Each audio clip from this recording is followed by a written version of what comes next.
एक मैंने एक बेस्ट चीज़ की थी जो आपने रिकमेंड की सर, कि नंबर ऑफ क्वेश्चंस मतलब टाइप ऑफ क्वेश्चंस प्रिपेयर कर लो। तो हर नोट के पीछे एक टाइप ऑफ क्वेश्चंस, कितने टाइप के क्वेश्चंस हो सकते हैं इस सब्जेक्ट के रिलेटेड, तो वो प्रिपेयर कैसे कर। हुआ कि इंटर्नशिप को कन्वर्ट किया गया आपकी जॉब पढ़ने अपॉर्चुनिटी के में? टाइम एक मेजर चीज़ है कि कॉन्सेप्चुअल पढ़ना है उसको।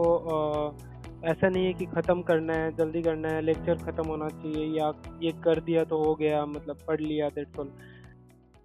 Hello everyone, good morning, good afternoon and good evening. My name is Vishwadeep और आपका स्वागत करता हूं पीडब्ल्यू गेट वाला चैनल पे। बहुत सारे स्टूडेंट्स की एक क्वेरी पिछले करीबन 1-2 महीनों से आ रही है, सर अगर हम अब स्टार्ट करेंगे तो क्या हम गेट क्रैक कर सकते हैं, कुछ अच्छा अपनी लाइफ के लिए कर सकते हैं? वो क्वेरी का आंसर मैं हर बार करता हूं, हाँ बेटा मेहनत करो कुछ तो होगा, मेहनत करो कुछ तो होगा, बट वो जस्टिफाई नहीं कर पा रहा था। तो मैं आज आपके सामने एक जीता जागता जस्टिफिकेशन का एग्जाम्पल लेके आया हूं। हमारे बीच एक ऐसे पर्सन है जिनका नाम है अंकित, और ये वो स्टूडेंट हैं जिन्होंने सिर्फ आखिरी के 2.5 या समथिंग मंथ गेट की प्रिपरेशन की, एग्जाम के जस्ट पहले बस उतनी, गेट क्रैक किया विद डिसेंट मार्क्स। और उसके बाद किसी नॉर्मल कॉलेज से, हम उनसे जानेंगे कौन सा कॉलेज, एक नॉर्मल कह सकते हैं, अच्छा बहुत अच्छा बुरा जो भी है आप जानेंगे, बट एक कॉलेज से एमटेक किया, वहां से बेस्ट पैकेज निकाला, और आप टाइटल में देख ही सकते हैं अभी वो एज अ पोस्ट मैं मेंशन नहीं करूंगा, वही बताएंगे, as some particular job Mercedes Benz में जॉब कर रहे हैं। चलिए आइए सीधा चलते हैं हमारे favourite, one of the favourite student Ankit Bajaj के पास, और सबसे पहले वेलकम करते हैं। वेलकम अंकित, बहुत बहुत स्वागत है आपका सेशन में। बहुत इंस्पिरेशनल जर्नी आपकी रही है, बहुत इंस्पायरिंग जर्नी आपकी। गेट, गेट के बाद एमटेक, एमटेक के बाद इंटर्नशिप, जॉब और बहुत कुछ।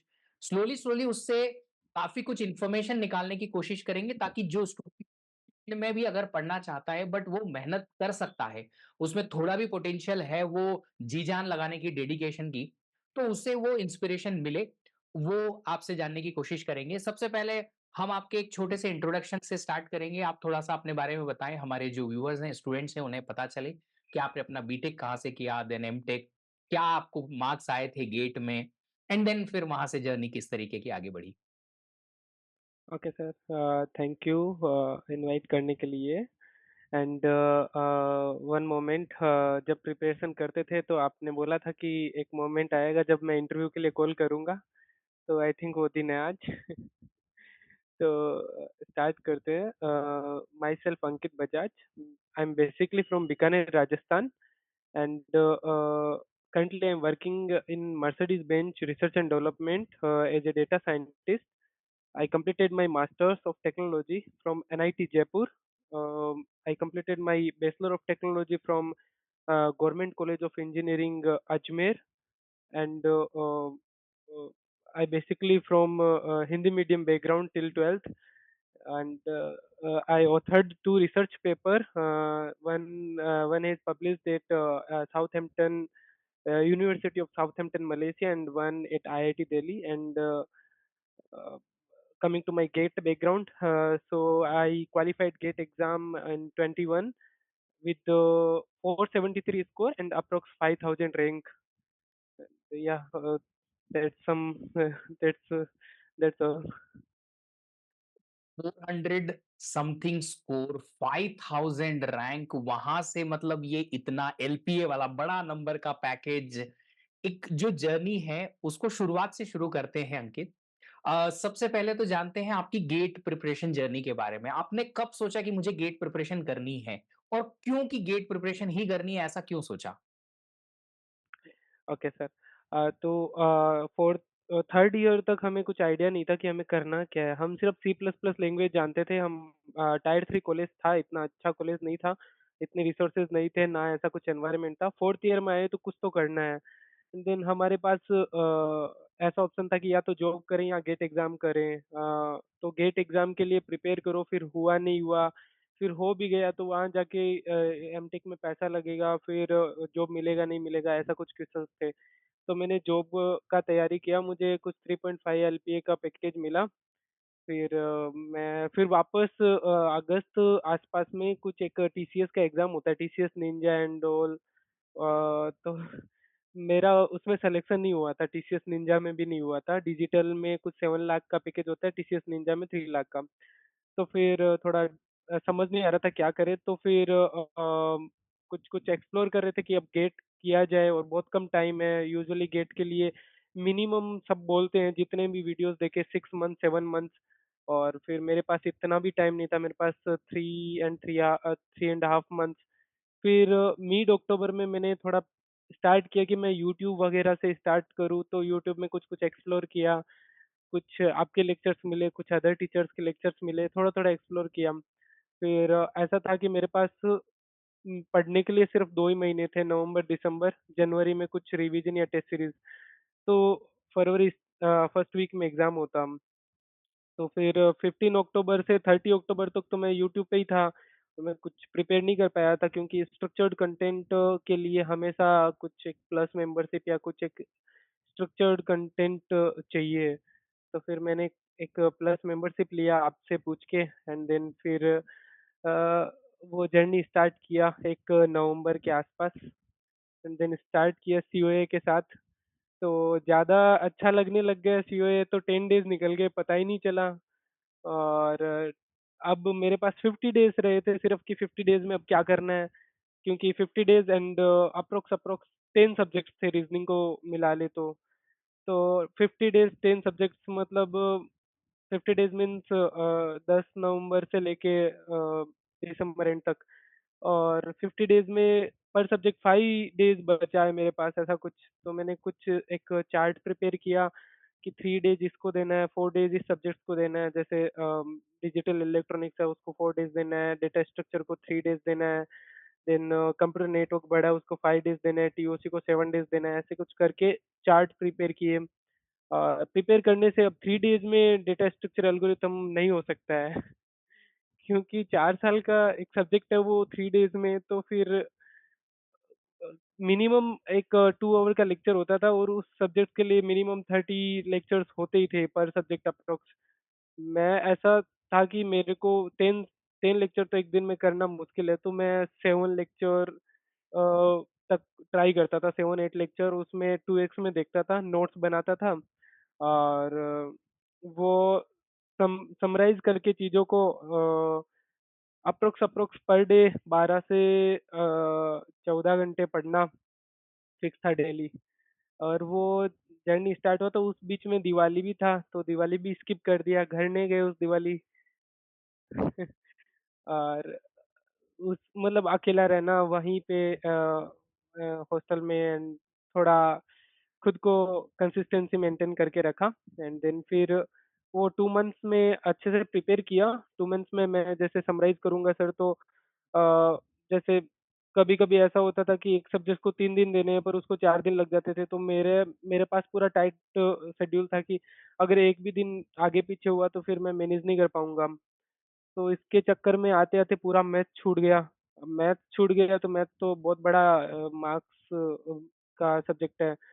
तो फिर सबसे बड़ी गलती तो मैंने वहाँ आके कर दी कि अब रिवीज़न किया नहीं कुछ, और एप्टीट्यूड रीज़निंग में सोच रहा था हो जाएगा ऐसे ही। तो फिर आपसे कनेक्ट किया अगेन दिसंबर 20th दिसंबर अप्रॉक्स में आपसे कनेक्ट किया। आपने बताया कि एक रीज़निंग का बुक लो, और जिसमें पीवाईक्यू हो या कुछ, और डेली रात को 1 और 2 आवर रीज़निंग प्रैक्टिस करो। तो मेरा एक दोस्त था जो रीज़निंग में थोड़ा ज़्यादा अच्छा था, तो वो मेरे को पढ़ाता था 2 घंटे रीज़निंग रात को, एंड ऐसे करके 2 मंथ्स के टाइम में reasoning, last 1 month reasoning, English ये सारे को दिया, जो अप्रॉक्स 50 मार्क्स का आता था पहले। और रिमेनिंग सब्जेक्ट्स जो हो गए, नहीं हुए छोड़ दिए। अब सर जनवरी में एंटर हो गए, अभी रिवीज़न किया नहीं था, सबसे बड़ी गलती, और भूल गए थे चीज़ें। फिर आपने बोला टेस्ट सीरीज़ दो, टेस्ट सीरीज़ स्टार्ट किया, रिवीज़न था नहीं तो मार्क्स नहीं आ रहे थे, कुछ मार्क्स इन 20 मार्क्स, 25 मार्क्स। तो फिर फुल लेंथ स्किप किया, फिर शॉर्ट सब्जेक्ट वाइज़ टेस्ट देना चालू किया, टॉपिक वाइज़ फिर सब्जेक्ट वाइज़, और साथ में रिवीज़न चालू किया 1 जनवरी से लेके 15 जनवरी तक। और उस टाइम पीरियड में उस टाइम पीरियड में एक इम्पोर्टेंट चीज़ था कि पर सब्जेक्ट को 1 या 2 डेज़ देना था और उसमें पूरा सब्जेक्ट रिवीज़न, उसके सारे टेस्ट सीरीज़ जितने भी होते हैं, तो वो सारे कंप्लीट किए, उससे टाइम मैनेजमेंट होने लग गया। उसमें शॉर्ट नोट्स होते हैं जो बनाने चाहिए, ज़्यादा बेटर होते हैं। तो वो भी बनाए मैंने उस टाइम पीरियड में और उस टाइम पीरियड में मैंने एक बेस्ट चीज़ की थी जो आपने रिकमेंड की सर, कि नंबर ऑफ क्वेश्चंस मतलब टाइप ऑफ क्वेश्चंस प्रिपेयर कर लो। तो हर नोट्स के पीछे एक टाइप ऑफ क्वेश्चंस, कितने टाइप के क्वेश्चंस हो सकते हैं इस सब्जेक्ट के रिलेटेड, तो वो प्रिपेयर कर लिए। तो उसके बाहर कभी कुछ आता नहीं था, मतलब टेस्ट सीरीज़ हो चाहे कहीं पे भी हो, तो कितने टाइप के क्वेश्चंस बन सकते हैं वो प्रिपेयर किया। और फिर 15 जनवरी से लेके 30 जनवरी में मैंने फुल लेंथ टेस्ट स्टार्ट किया।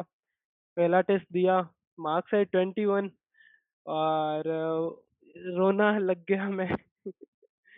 समझ नहीं आ रहा था क्या करें, तो कुछ सीनियर्स की हेल्प लेते थे हम लोग कि जिन जिन लोगों ने गेट का एग्ज़ाम किया था, क्या करना चाहिए, क्योंकि मैंने लास्ट 3 मंथ्स में दिन-रात एक कर दिए थे कि इसी एग्ज़ाम का प्रिपेयर करना। अब उस एग्ज़ाम में मार्क्स नहीं आ रहे तो पूरा मूड ऑफ हो रहा था और मेंटली प्रिपेयर रहना था, कॉन्फिडेंस रखना था।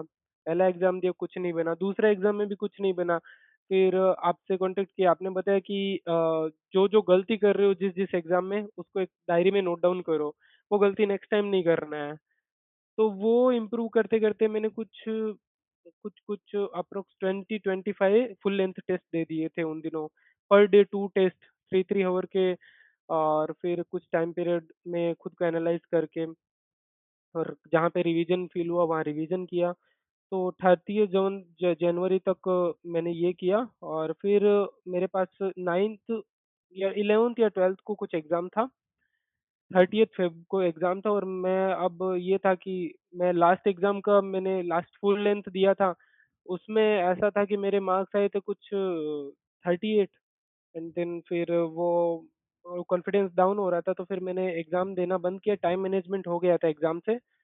एंड देन फिर एग्ज़ाम बंद किया, देन रिवीज़न स्टार्ट किया कि कहाँ-कहाँ, क्या-क्या करना है, चीज़ें समराइज़ की। और उस टाइम में मेंटली प्रिपेयर होना था, तो एक खुद को मेडिटेशन स्टार्ट किया और मेडिटेशन स्टार्ट करते-करते खुद को मतलब एक चीज़ में बिल्ड करना कि कैसे क्या-क्या माइंड को प्रिपेयर किया कि कैसे क्या-क्या क्वेश्चन्स आ सकते हैं और कैसे प्रिपेयर रहना है। तो फिर लास्ट में एक एग्ज़ाम दिया था 6 फरवरी को, उसमें मैंने स्कोर नहीं देखे थे। वो स्कोर मैंने कहा ये देखने नहीं है, जो भी है। देन वो कॉन्फिडेंस था, देन 30th नहीं 13 फ़रवरी को एग्ज़ाम था, तो वो एग्ज़ाम देने गए। उस थोड़ा अब वो टाइम डिफ़िकल्ट था, जनवरी वाला टाइम जब टेस्ट सीरीज़ स्टार्ट होता है, तो मार्क्स नहीं आते और उस टाइम में शायद आप रोज़ ज़ूम कॉल करते थे रात को, कैसा क्या गया सबको पूछते थे, तो वो चीज़ें हेल्प करती गई। और मैं थोड़ा मेंटली इस तरह डिस्टर्ब हुआ कि रात को ड्रीम्स में भी मेरे क्वेश्चन्स चल रहे हैं, सॉल्व नहीं हो रहे, तो टेंशन हो रहा है। तो उसमें एक चीज़ बेस्ट किया कि स्क्रीन टाइम छोड़ दो, मतलब रात को जब भी सोने जा रहे हो और कुछ एक्टिविटी करना चाहिए, कुछ खेलना चाहिए, तो वो चीज़ें इम्प्रूव की। तो ओवरऑल सारी चीज़ें मैनेज करके एग्ज़ाम दिया और कुछ अप्रॉक्सिमेट 473 स्कोर था। मार्क्स याद है कितने मार्क्स लगभग आए होंगे?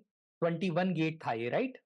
हाँ, 21 गेट था, उसमें पहली बार एमएसक्यू इंट्रोड्यूस हुए थे, सारे बराबर। एमएसक्यू गलत थे। तो एक्चुअली एमएसक्यू का इफ आई रिमेंबर सबसे ज्यादा कंप्यूटर साइंस में ही आए थे। उसके पहले इलेक्ट्रिकल और इलेक्ट्रॉनिक्स का पेपर हो चुका था और उनमें एक में 0 और एक में 1 एमएसक्यू आया। कंप्यूटर साइंस में 10 एमएसक्यू आए।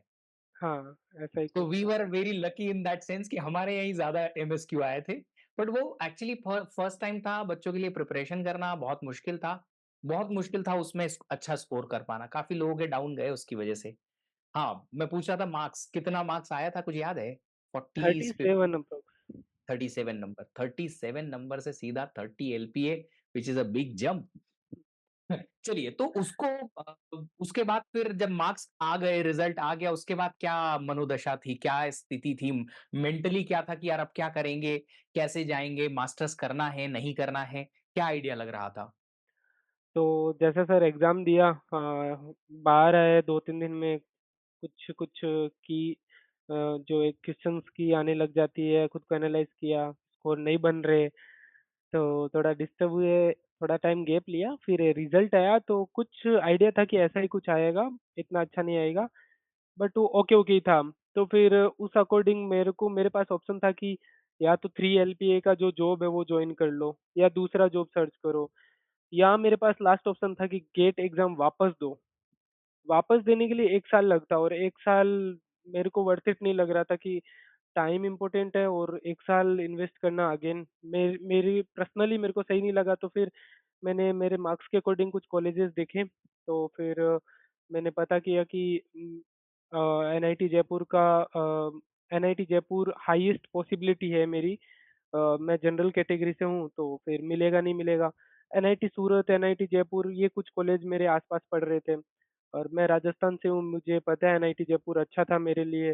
तो फिर मैंने सोचा कि 1 साल इन्वेस्ट करने की जगह हायर स्टडी की जाए और जॉइन किया जाए, क्योंकि टायर 1 कॉलेज थी, टायर 1 कॉलेज में बहुत सी कंपनीज़ आती है, अगर आप में कुछ होता है तो आप कर सकते हो वहाँ पे भी।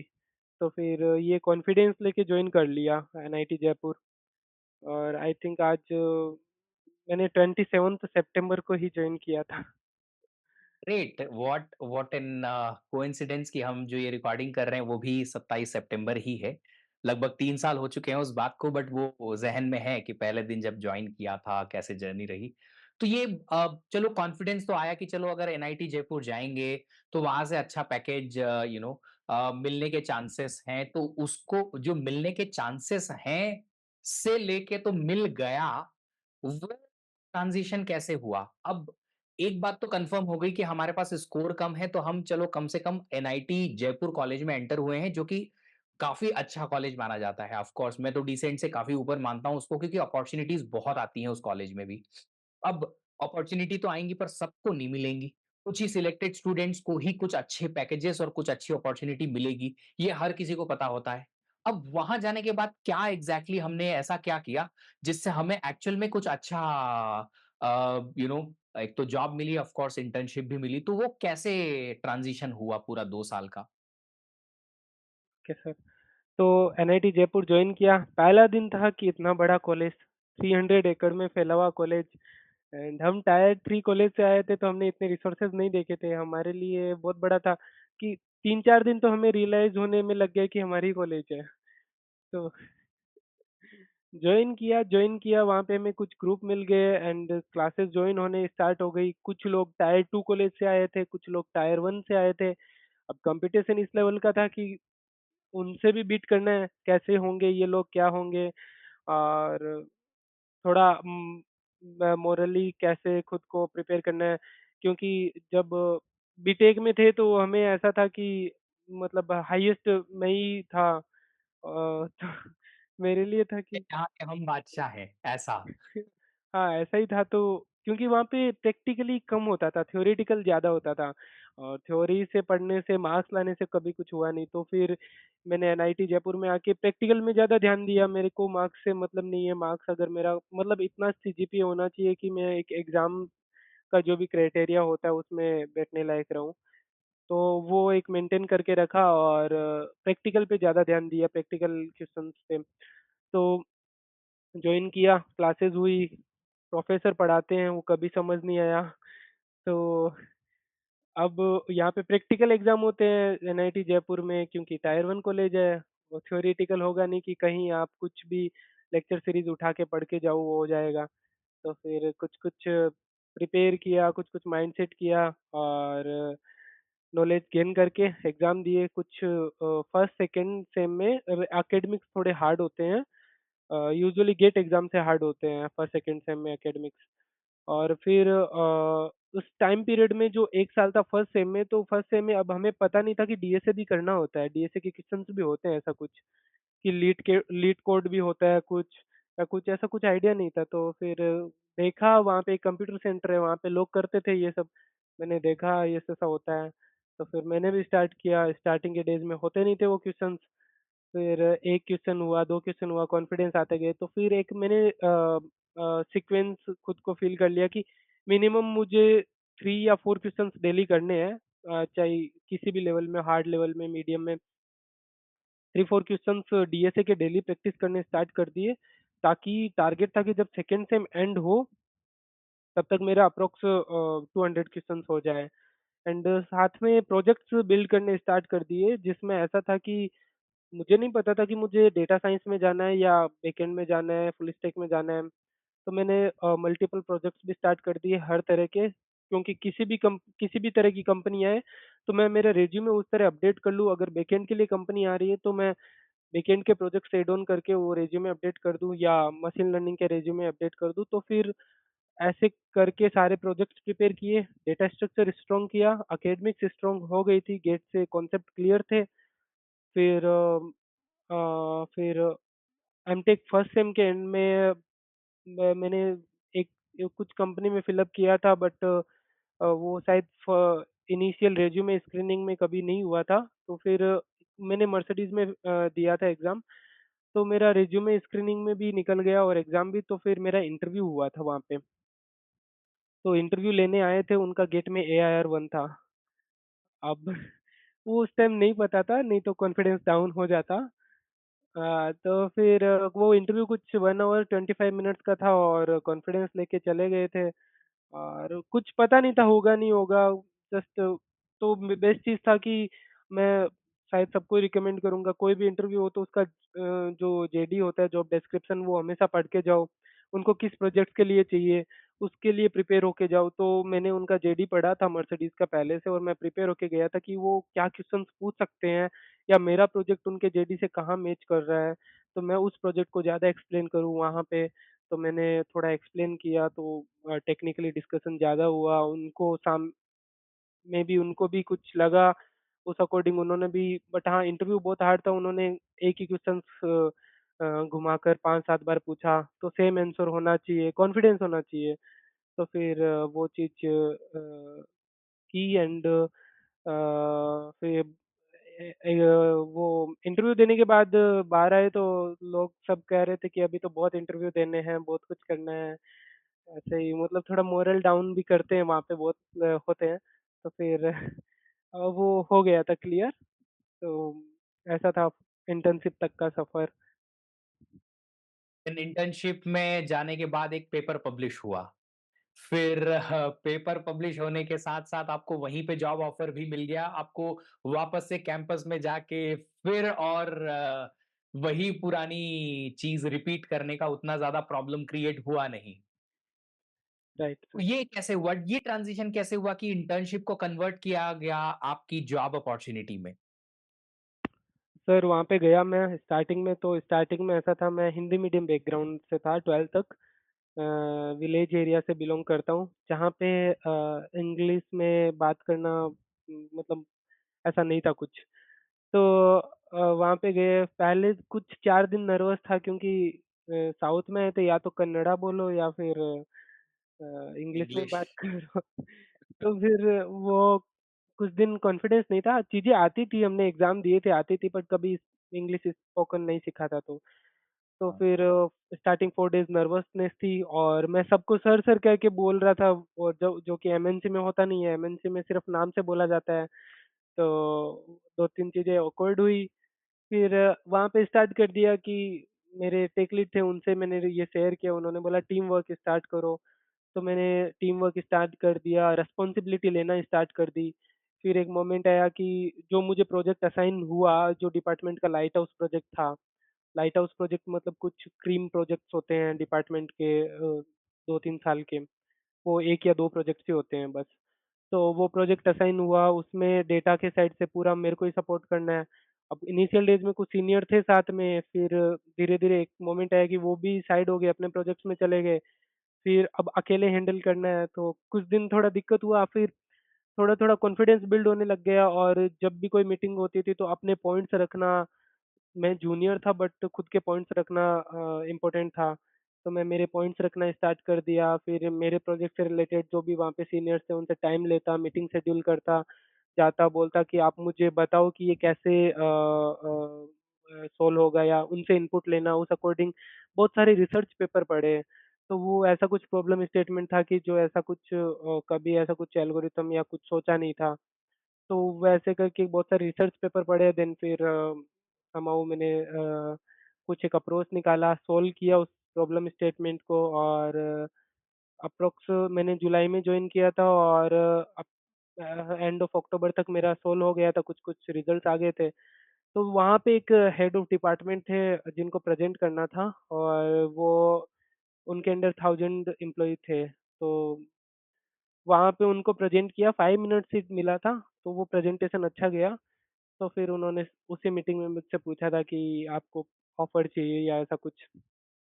तो मतलब उस मीटिंग के बाद कन्वर्सेशन हुआ, और उस अकॉर्डिंग मुझे पीपीओ का ऑफ़र मिला, एंड फिर उस एग्ज़ाम होता है, इंटरव्यू भी होता है वापस, बट वो एक प्रोसेस था। तो end of mid of December में मुझे ऑफ़र लेटर आ गया था। मतलब वो 5 मिनट का जो प्रेज़ेंटेशन जो आपने बनाया ऑफ़ कोर्स उसके पीछे 3-4 महीने की मेहनत थी, पर वो 5 मिनट का प्रेज़ेंटेशन ने आपको जॉब दिला दिया, इंटर्नशिप कन्वर्ट करा दी, पीपीओ दिला दिया। Exactly sir. एग्ज़ैक्टली तो ये बाकी जितने भी बच्चे सुन रहे हैं, मैं ये इनकी जर्नी इसलिए आप लोगों तक शेयर करने की कोशिश कर रहा हूँ, कि अगर आपको ऐसा लगता है कि आपने अभी तक कुछ नहीं किया है, कोई बात नहीं, वो टाइम वापस नहीं आ सकता, कन्फर्म्ड है, श्योर है, तो उसके लिए रोते रहो, रिग्रेट करते रहो और आगे का टाइम भी वेस्ट करो, और ही बुरा बर्बाद हो जाएगा काम। तो बेटर यही है, एक टारगेट बनाओ, टाइम लग जाएगा चाहे, हो सकता है ये गेट, नहीं तो अगला गेट या कोई और अपॉर्च्युनिटी, बट कहीं न कहीं अपॉर्च्युनिटी आएँगी और आने वाले टाइम को अगर आप लोग अच्छे से यूटिलाइज़ कर लोगे, तो आप देख सकते हैं अंकित ने जैसा किया, अगर ये कर सकते हैं कोई भी कर सकता है बॉस, कोई भी।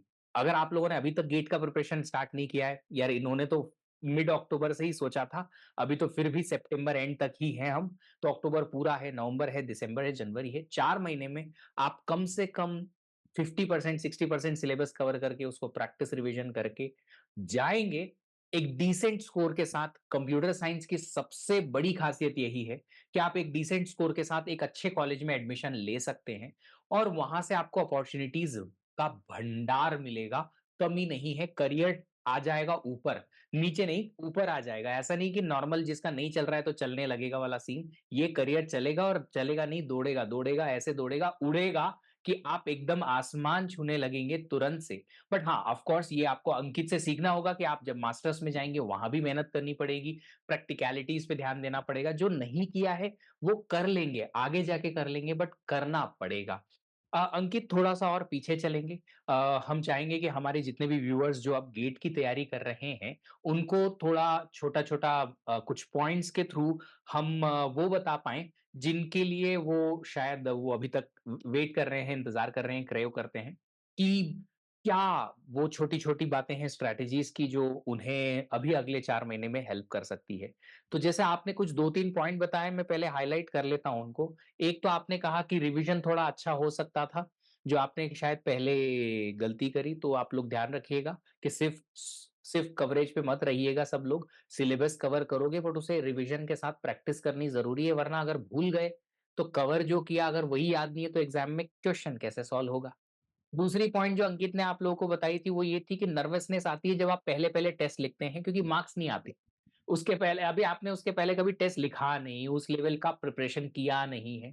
तो ऑफ कोर्स इनिशियली मार्क्स कम आएँगे बट उसकी लिए आपको क्या करना है, जहाँ गलतियाँ हुई हैं उन्हें नोट डाउन कर लेना है। फिर उन गलतियों को सुधारने के लिए हमें पॉइंट्स लिखना है कि अच्छा ये क्वेश्चन क्यों गलत हुआ, वो क्यों गलत हुआ एंड देन उन्हें सुधार करेंगे तो स्कोर भी इम्प्रूव डेफिनिटली होगा। और एक और पॉइंट जो अंकित ने नोट डाउन किया था कि बीच-बीच में नर्वसनेस बहुत ज़्यादा हो जा रही थी।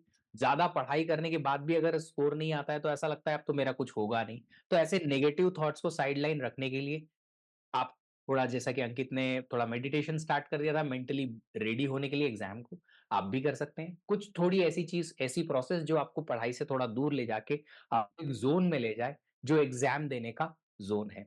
अंकित कुछ और पॉइंट्स पे मैं चर्चा करूँगा। एक प्रीवियस ईयर क्वेश्चन्स का एक बहुत बड़ा इम्पोर्टेंट पॉइंट होता है कि बच्चा उसे कैसे टैकल करे अगर वो 4-5 महीने ही गेट की तैयारी करता है तो। कुछ आइडिया आपको? हाँ, बिल्कुल सर। तो पढ़ने के टाइम एक मेजर चीज़ है कि कॉन्सेप्चुअल पढ़ना है। उसको ऐसा नहीं है कि ख़त्म करना है, जल्दी करना है, लेक्चर ख़त्म होना चाहिए, या ये कर दिया तो हो गया, मतलब पढ़ लिया दैट्स ऑल। ऐसा नहीं कॉन्सेप्चुअल पढ़ना है, जब कॉन्सेप्चुअल पढ़ा तो क्लियर हुआ तो फिर उसके बाद ये चीज़ एक चीज़ मैंने शायद बेस्ट की थी कि मैं शायद दिसंबर एंड से पीवाईक्यू करने लग गया था और कुछ पीवाईक्यू मैंने जैसे सब्जेक्ट कंप्लीट होते ही किए। तो प्रीवियस ईयर क्वेश्चन से पैटर्न समझने हैं, कैसे पैटर्न दे सकते हैं और उनको थोड़ा डीप समझेंगे तो ईज़ी क्वेश्चंस होते हैं, वो ज़्यादा हार्ड नहीं होते हैं बट उनमें कॉन्सेप्ट छुपे होते हैं। वो आप मेबी आप जब क्लास होती है तो उसमें कॉन्सेप्ट पे ज़्यादा ध्यान दीजिए और एक सेकंड पॉइंट यहाँ पे भी मेंशन करना चाहूँगा पीवाईक्यू के साथ भी कि अगर कोई कॉन्सेप्ट नहीं समझ आता है तो उसको स्किप मत कीजिए, उसको क्लियर कीजिए। नहीं तो आप एक स्किप करोगे, नेक्स्ट भी स्किप करोगे, फिर ऐसे बहुत सी चीज़ें रह जाएगी, तो मेबी एग्ज़ाम में उसी कॉन्सेप्ट से क्वेश्चन आ सकता है। तो पहले हमेशा किसी चीज़ को बहाने में छोड़ना नहीं है, हमेशा पहले कंप्लीट करना है कॉन्सेप्ट को फिर नेक्स्ट पे मूव करना है। तो ये मैटर था पीवाईक्यू का सर। चलिए, अब एक और पॉइंट मैं हाइलाइट करूँगा। अभी-अभी कल ही अंकित का मेरे पास मैसेज आया था कि सर मुझे अभी-अभी एक प्रमोशन भी मिला है व्हिच इज़ सर्टेनली लाइक 1 साल में प्रमोशन मिला है। 1 साल लगभग आपको जॉब करने करते हुए, राइट? बिल्कुल। ओके, सो ये भी देखो एक पॉइंट है जो मैं इसलिए बता रहा हूँ आप लोगों को कि ऐसा होता है। आप लगेगा सर 1 साल में कौन प्रमोट करता है? मर्सिडीज़ बेंज जैसी कंपनी भी प्रमोट करती है बॉस। क्यों करती है? क्योंकि आप टैलेंट है वो आप वहाँ जिस तरीके का काम करते हो, कंपनी उसे प्रमोट करती है।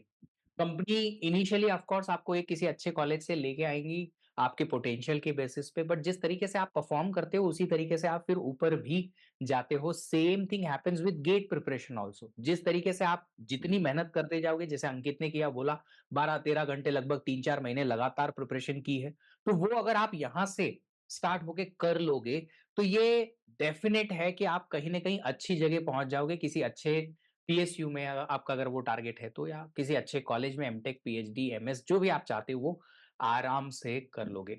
अभी एक एक लास्ट चीज़ इस इंटरव्यू की वो मैं जानना चाहूँगा। वो है एक कोई एडवाइस जो आप देना चाहते हैं स्टूडेंट्स को फाइनली कि वो जो भी गेट की प्रिपरेशन पहले से कर रहे हैं या अभी से जिन्होंने शुरुआत की है, आखिरी के 3-4 महीनों में उन्हें और क्या सहूलियत और क्या चीज़ों का ध्यान रखना होगा? वन मेजर 3 पॉइंट है मेरे। तो फर्स्ट है कॉन्फिडेंस। कॉन्फिडेंस रखना है हमेशा। सेकंड कंसिस्टेंसी, कंसिस्टेंसी हमेशा रखनी है।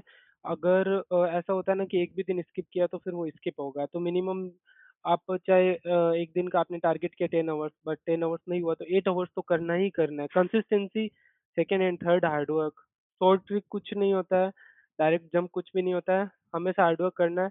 और जैसा कि सर आपने भी बताया कि मैं मेरी जर्नी में एक बता सकता हूँ, गेट के बाद मैंने शायद वापस उतना मेहनत कभी नहीं किया था। तो वो मेरा हाईएस्ट लेवल का मेहनत था। तो ऐसा लगता है कि वही लास्ट मेहनत रहता है। तो एक बार गेट का तैयारी कर लो, एक बार निकल जाओ फिर बाद में इतना दिक्कत नहीं होता है। मतलब आपका आज का जो आपने आज प्रिपेयर किया है वो आपके आने वाले 2 साल में काम आएगा। तो अब जैसे कि एक पॉइंट और जैसे कि मैं अभी भी शायद ऑफ़िस टाइमिंग ख़त्म होने के बाद हमेशा कुछ ना कुछ सीखने की कोशिश करता हूँ। तो daily 2 hours extra, 3 hour extra कुछ-कुछ न्यू सीखा, जैसे अभी जनरेटिव एआई आया तो उसमें सीखा। तो हमेशा कुछ न्यू सीखने से थोड़ा मेबी फ्यूचर के लिए नेक्स्ट 2 इयर्स के लिए बेटर है।